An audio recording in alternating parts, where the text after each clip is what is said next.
So powerless could also mean hopeless. You see any way of getting your power? How do you fight death? Was it an expected death or a surprising death? Sudden death? No, it's expected. Okay. So the shock then is lessened, right? Was he in pain? Yeah.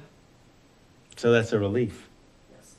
So you're glad for that. Yes. But you'd feel guilty for feeling that. See, I don't feel guilty. what I'm not saying that you are. I'm saying that two opposing emotions could exist with that. Right? So that state, there's actually a word for that. It's called antinomy, not the metal. When you have two very powerful, equally logical, emotional states that coexist side by side. You love your dad, right? Duh, right. Okay. Yeah. But he was suffering. So you want the suffering to end, Right. but you still want him. So you kind of selfish too at the same Well, time? there's going to be an element of selfishness, sure, Yeah. but you can't fight death, Yeah. right? I mean, when I lost my nephew a week and a half ago, it's like, okay, shaking your fist at, like, why'd you do that? Did you really need him more? The kid was 16 and doing all this amazing stuff, and you took him? Like, really? Did you really need another angel? Like, and that's just a rationalization. I'm pissed. Right? Because it was like sudden, unexpected. So this part of the grief of potential. All right, so so you basically identify different emotions in this process and you talk and walk them through till you're on the other side. Sometimes the emotions are overwhelming. And to the degree that you've identified needs on the other side, you don't just make this crossing once. You might make it several times for each need. Okay, exploring what kind of emotion's in there. And it might be true, just like I would be with a client, that, no, I don't feel guilt. I didn't feel, well, that's a quick denial. So that by itself would go, you sure? Look at that. Right? So I'm not doing this to you now on camera, right? And this is an illustration. Understand emotions, and it might be that the emotion is there and it got shape-shifted into something else. You might not actually be able to recognize it because it might reveal a truth that in terms of, ooh, I do feel abandoned. And I also might resent that I was abandoned. You left too early. Like I'm happy you're in a better place. We hope it's in a better place. That's something they're in a better. We don't actually know unless. But then my selfishness still wants you here. Right, right, and you still feel the loss. So there's sadness, right? Oh well, okay. You're just another one, so I'm indifferent. Right, so crossing over from sadness to different forms of fear.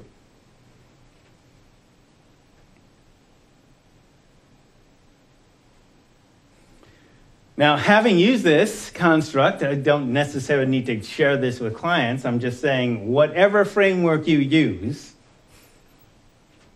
they have to make this emotional journey. They have to be able to name emotions and work through a certain process because life happens.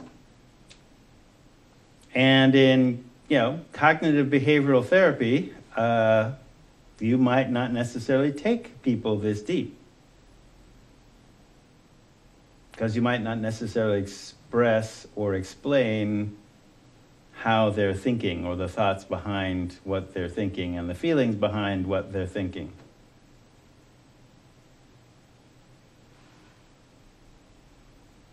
So if you're working with someone who really has a hard time recognizing feelings within themselves, like really can't who are still learning how to do that? Mm-hmm. I mean, do you have to teach them that first? I mean, what if it takes years to teach them how to recognize feelings? Can you still do something like this without being able to name them? You can name the basic ones. Okay.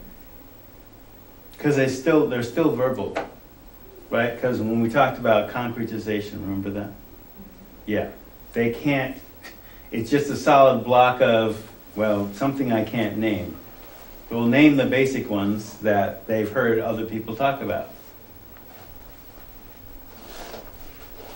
And start from there.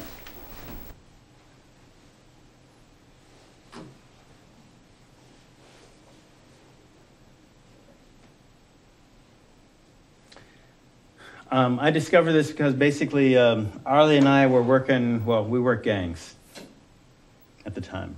So he had Navajo kids that were basically acting out a black urban gang script except on the res.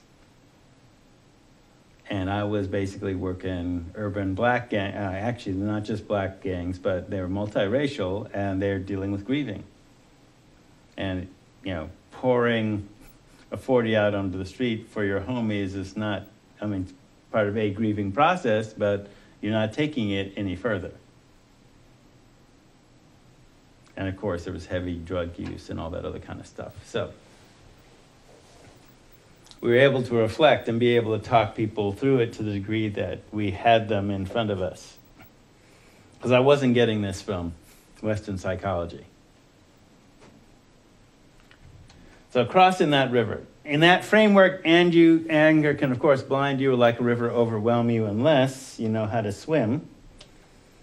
And across the river, you have to identify a feeling, and each feeling's like a stone. The goal is to cross the river to get your needs met, and you might have to swim laps across the river to get your needs met. Or the stone is slippery and you fall, and you just gotta be careful about how you walk. So with this, then you also can couple this with a feelings key that we also, so the river of anger was a Navajo construct that the state of Oregon was obviously not teaching. I just added it to this class because I felt an extreme lack of talking about emotional literacy. So you can identify feelings and needs. So in terms of especially in the question of dual diagnosis, where people are medicating feelings or they have what's been labeled mental illness, and I'm not obviously denying that mental illness exists. However, if more people knew how to take care of themselves emotionally, there might be less mental illness. How do you make a sane adjustment to an insane situation? How do you survive attempted genocide? Or reenacted genocide on you?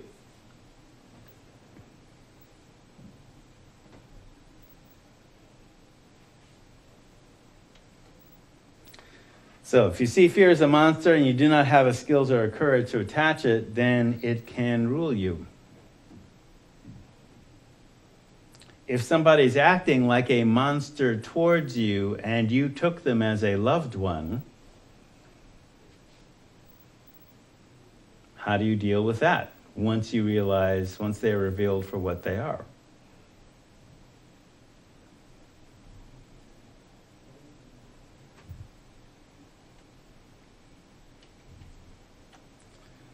Some fear is a monster that grows smaller the closer you approach. Most times people run from their fear, and their fear then runs them. So the basic attack, this is like rule number 1 of the Jedi. When you're outnumbered, attack the biggest thing immediately. You can see this throughout all the Star Wars movies. Attack the thing that you're afraid of. Go for the biggest monster first.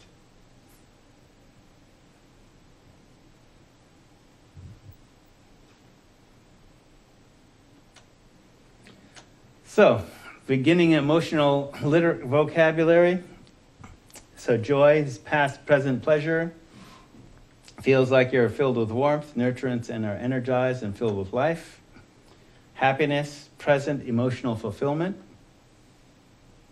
The experience of meeting your needs feels like you're lovable, capable, proud of yourself, and recognized by those who are important to you. Fear, awareness of present danger or the expectation of future danger. Expectation of future danger is anxiety. Now, when somebody's having a panic attack or has social anxiety disorder, being able to name the fear ain't enough because it feels overwhelming. I tried my breathing exercises. I tried that meditation. I still felt it. Okay, where did you feel it? Will physical activity make it resolve? Is it keeping you up at night? What is keeping you up at night?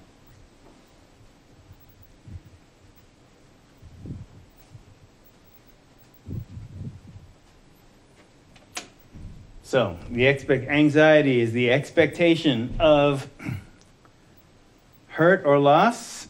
Feels like something bad is going to happen, but it's not happening now. But there is danger somewhere. So locating that danger partially helps this, partially. Being able to name them is a partial handle on them. You still have to deal with them successfully, and that kind of is an individual piece that you can talk somebody through, but they actually have to apply it. Very similar to, for example, certain... Dare I say, yeah, I do dare say this. All right, so sometimes with some genomes, they are extra sensitive. Their limbic resonance sensors are tuned really high, and they haven't been taught how to shield. So sometimes the anger, the anxiety, the fear isn't theirs, it's with those around them. But they can't make the distinction. So they pick up on it. Now in the olden days, when somebody had that kind of degree of sensitivity, and were trained to be a healer and being able to say, okay, this is them, this isn't me. Maybe it's the spot I'm in. Maybe it's something's about to happen and I should calm myself to prepare for it. Do some sort of self-soothing. But without that training, what people started to do to try and shut off the talent, if you will, was drink or use. Because alcohol dulled part of the brain that was sensitive to it. And in fact, the sedative hypnotic drugs like benzos basically act like alcohol without the intoxication. Which is why they're, for example, cross-tolerant.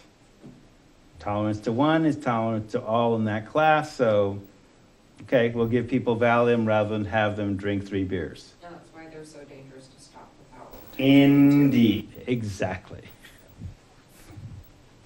Okay, just concentrating. Basically what benzos do is concentrate a specific part, just like the alcohol does generically, at a specific part of the brain. So it is working like alcohol. Yes, you can use them to get high if you are not anxious, because they're designed to bring you the anxiety down without producing a change of consciousness so that you can function through your fear.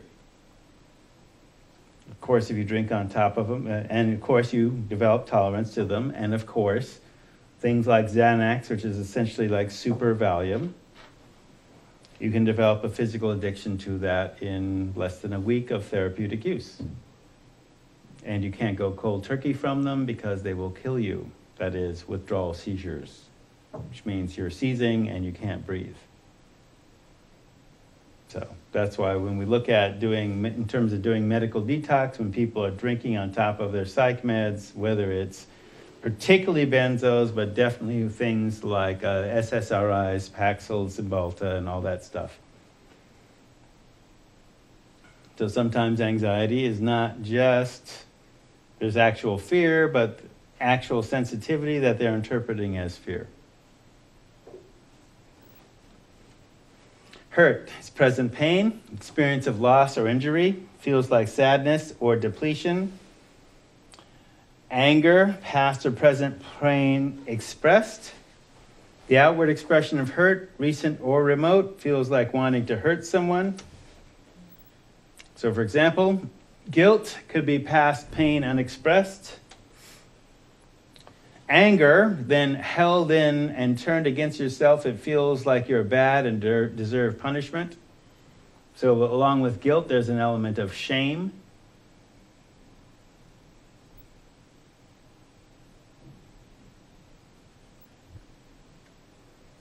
And so if you feel like it's bad, like you're bad and you deserve punishment, sometimes you'll exact the punishment on yourself. So that's part of what a cutting behavior is, or other self-destructive behavior. Depression. In this framework, then, past pain chronically unexpressed. Pattern of reacting to all hurt by holding in anger, feels like your energy is depleted and you feel lifeless. So that's why I basically talk about that whole equation about anger denied expression multiplied becomes depression. Straight Western psychology, just put it together in a different way. How do you work it out? Well, do we give you an antidepressant, i.e. a stimulant? That's how that works medically. Yeah, well, we could do that, but we also need to give you talk therapy to work through whatever the anger and the hurt and all the other things are. Just giving you the drug isn't the skill. So the skill that I'm talking about when I say pills are not skills, the skill is emotional literacy.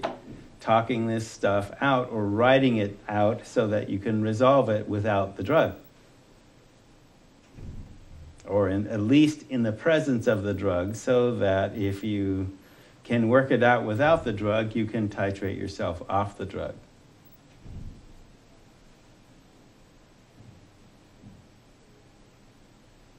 Because remember, this science of pharmacology in terms of big pharma, the Western model, is less than a century old.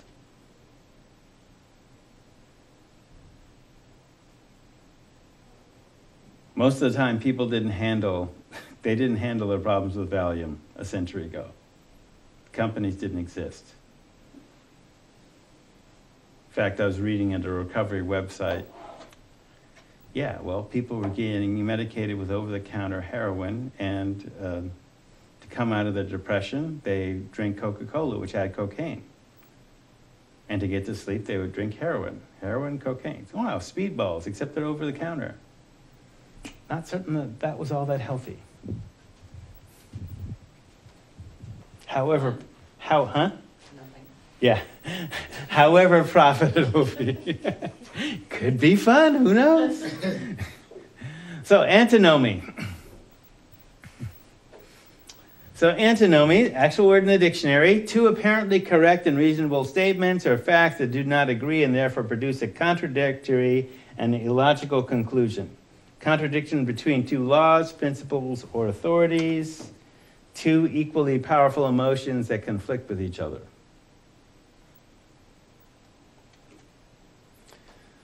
So, you love your whoever, but you hate their addiction, illness, injury. You wish they'd stop. Should you stay? Should you go? Should you stand by them? Should you leave before you die anymore? You wish they'd just die. And you feel guilty because you wish they'd just die. Antinomy. When I was first introduced to the word, it's actually a story by, I think, Spider Robinson, science fiction. So what's described as this. Heterosexual couple, about to get married. They've picked out the silverware and the pattern on the dishes. Week before the wedding, she gets a calling, which if you understand Catholicism, she's going to become a nun. They were head over heels in love, she gets a calling. So as a Catholic, he's supposed to be glad for her because she's getting married to Jesus. But as a man, how do you get jealous of Jesus as a good Catholic? Two conflicting emotions, very powerful, equally logical, boom.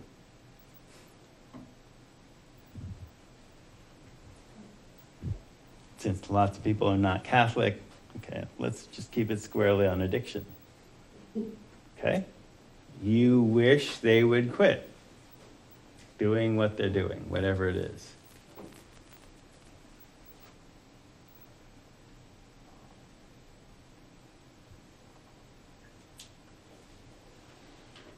Okay?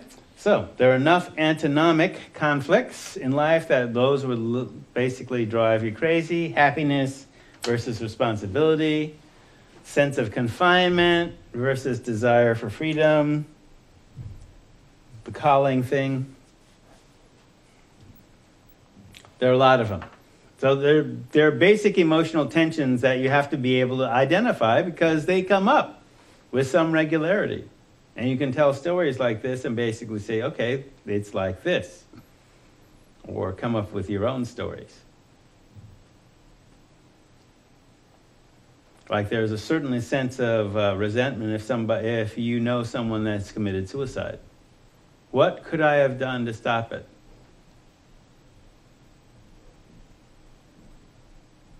To a lesser degree, and this is one of the things you have to, if you're going to be in the trade, you have to understand that this is going to happen. You're not responsible for their using. Okay, you try and stack the deck so they won't, but you're not responsible for their using.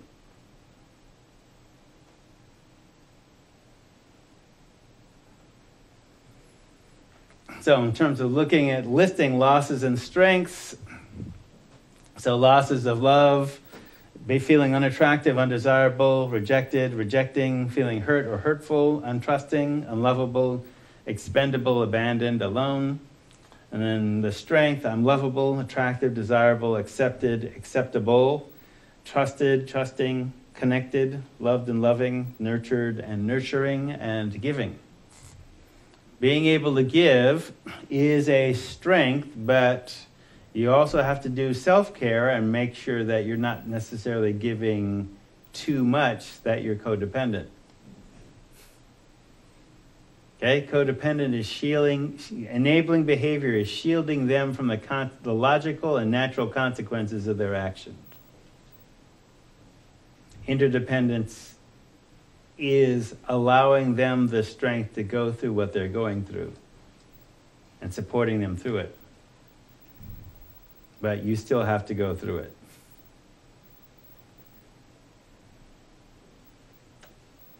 Loss of control, feeling vulnerable, helpless, weak, fragile, stupid, trapped, confined, so raging against the confinement, feeling inadequate, incapable, powerless, to I'm capable, intelligent, smart, wise, strong, resourceful, powerful, committed, self-disciplined, self-directed.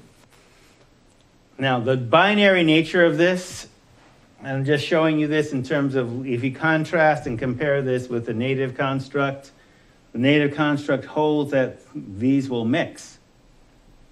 This is a Western dichotomous logic framework, so dichotomous meaning two, they're opposites. So I'm just pointing that out to say, look, they're more complicated than this, but this is a simple list. But you can start there.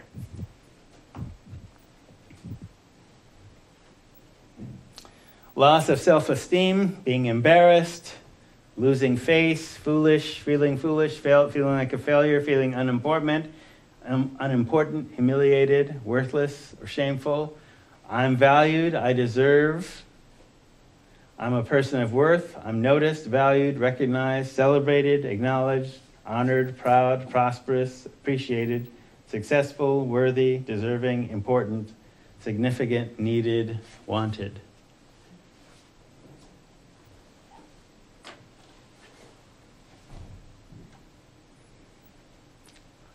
loss of life and full of life, being tired, stressed, exhausted, out of condition, sick, bored, hopeless, depressed, traumatized, paralyzed, disoriented, depersonalized, coming apart, in a void, in limbo, spaced out, empty.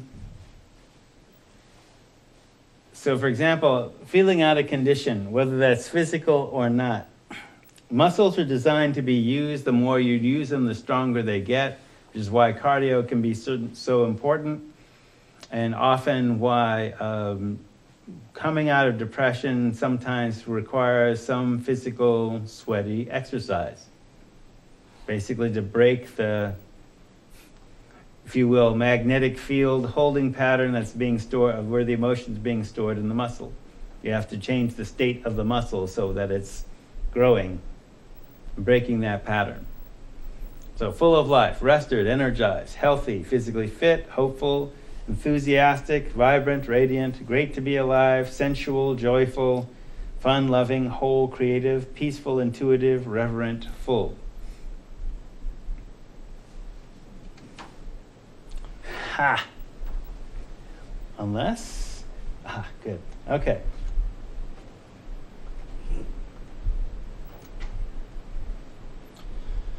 So I have proposed looking at doing treatment redesign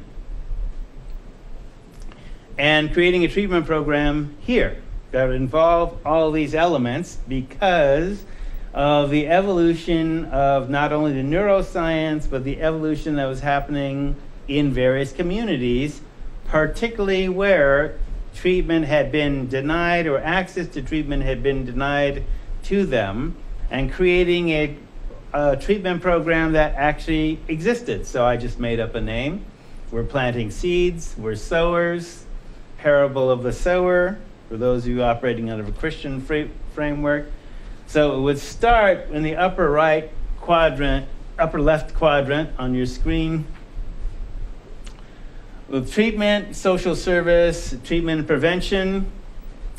It could also, so if this were basically LCC, that would be the idea that we'd all, and basically we're following the Mondragon corporate model out of Basque, Spain, in which a single corporation actually does all this. But it started as industrial education, business development, created a bank, and then created a treatment social service agency. So if we were doing it from Lane Community College, we'd start from the educational, school and community development, and add these other interlocking circles. So the idea is people with addictions often have more than one addiction that could be polyaddicted. So they've often been dealing with the fact that they haven't gotten any financial literacy skills in addition to emotional literacy skills. So you teach them that. And you create a bank that teaches them that, so they don't develop credit problems, as an example. If they're unemployable because of their past history, how do they become entrepreneurs in a way that is healthy and non-exploitive? So business development and employment. Educating for liberation. So looking at their particular circumstances so that they could change those circumstances through their own efforts. How do you teach other people to do it? Well, they have to be literate, not only print literate, but systemic literate. You publish a book. Eckhart Tolle was a homeless guy sleeping on benches. And if you can follow his books have powerfully changed people's lives. There are other people that have done that. Look at what Dr. Bob and Bill W. did. And then you have client or student internship in terms of doing the healing work. So the treatment agency basically encompasses all of these things. Right now, there are some working models where this happens. Mostly they are in cultural, shall we say, fringes. So I could name like Delancey Street in San Francisco, which is basically a corporation of ex-cons, sells Christmas trees, does moving, et cetera, and is a therapeutic community. I could say the Nation of Islam. I think Minister Farrakhan is an anus, but if that represents, in terms of sheer numbers, the most effective treatment program for getting black people off of drugs and out of gangs, I'll have to give them the nod in terms of looking at that. Last week, if you looked in the PowerPoints, you saw various frameworks, including what the Nation of Islam was and the Institute on Black Chemical Abuse's take on what the elements that are exportable, because obviously not everybody can join the Nation of Islam. Not even everybody black can join the Nation of Islam. So, how do we duplicate the Nation of Islam elsewhere, outside of black people and into a more multicultural framework? Well, this is an attempt to do that, because you have to combine all those elements. So why just have a separate agency for each that does each one? Especially since we already have several models where within that culture, they're doing all of those things simultaneously. We could design that from scratch. Real world working models. I'm not making that up, not pie in the sky. Already operating, just not here.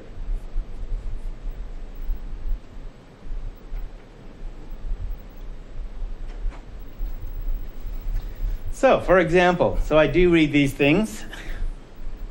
So, Food Mood Diary, after tracking what I put in my mouth, I am reminded of the importance of mindful ingestion. I seem to go through spurts of awareness. There are times when I'm fully cognizant of what I put in my mouth or take into my body, and others where I tune out and yield to lazy, inattentive consumption. The moments when I ingest unhealthy foods or drinks seem to be done in a hazy trance, much the same way that most addictions take hold, in an unaware state. So when I talked about, in the hip-hop sense, understanding, that is, what's the emotional process, understanding, what's the intellectual framework that you can look at it to dissect what's going on, and overstanding, what is the overarching spiritual framework so that you can take action. Most addictions take hold in an unaware state. Prevention's the practice of that which makes you strong. And practicing what makes you strong takes some awareness, some self-awareness, environmental awareness, empowerment, that is literally power within mind. That is, you develop a state of mind in which you have internal power. So the mind, the spirit of awareness within matter, and then self-mastery and which is self-determination.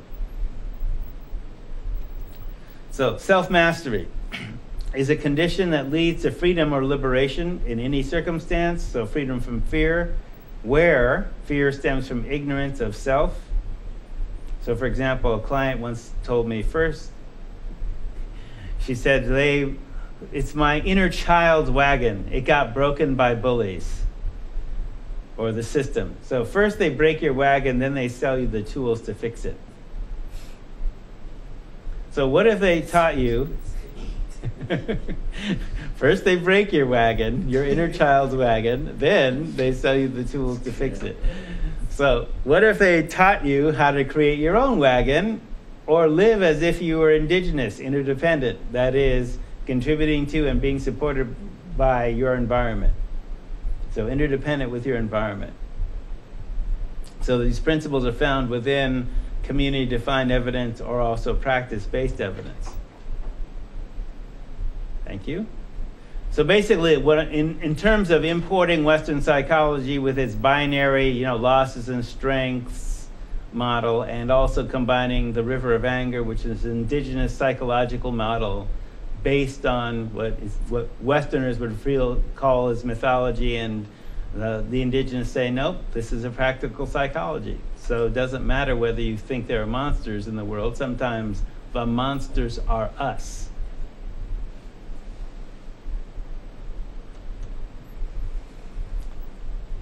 So, this is, remember, I'm not an art major, I'm a psych major. If you're a bicycle rider, you don't ride with training wheels anymore.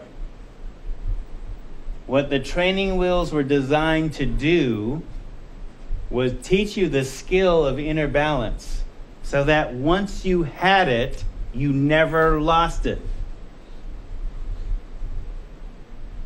Okay? Inner balance is a skill. So in addictions, using this metaphor, right?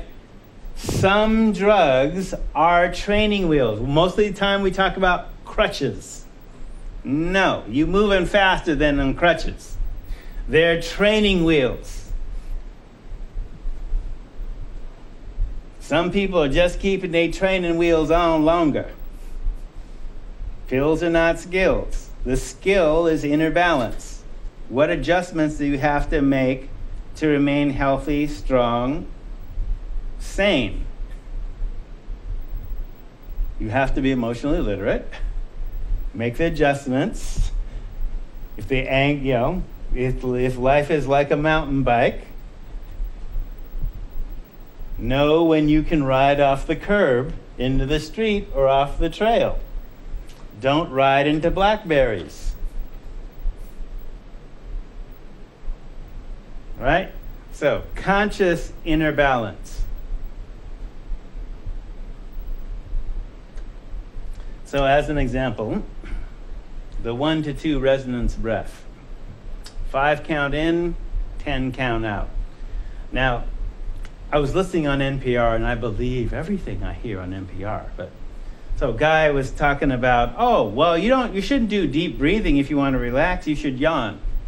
Physiologically, the response to stress is if you yawn, you're set up even more powerfully than if you did deep breathing. So he was saying, okay, I'm not sure. Okay, I could almost buy that, but sometimes yawning is rude. Deep breathing is invisible. All right, so the 1 to 2 resonance breath. 5 count in, 10 count out. You give more than you take. Breathe from your diaphragm. The in-breath, you count 1 to 5. Those are second intervals. Out-breath count 10. So to establish a rhythm, 1 1,000 or 1 chimpanzee or 1 Mississippi or whatever you want to do. So take 10 breaths minimum. So whenever, any situation where they tell you to take a deep breath, take 10. This is a 2.5 minute cycle to do this. You produce an immediate change of consciousness, and you can do this anytime. And this is 4 breaths in a minute. In yogic self-mastery, we'll want to get the breath down to 1 per minute.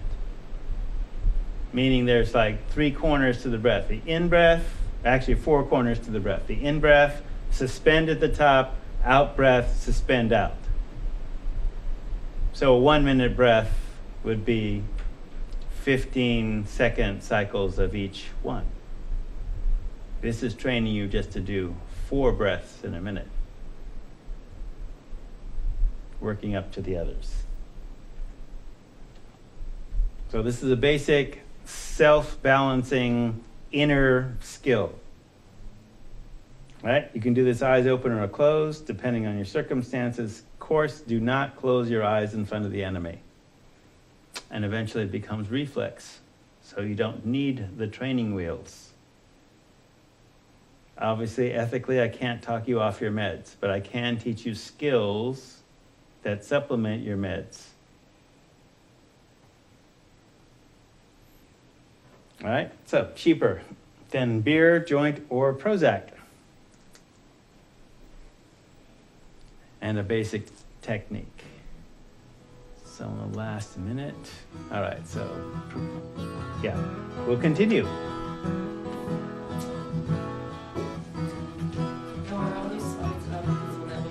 They're not yet. I was seeing people.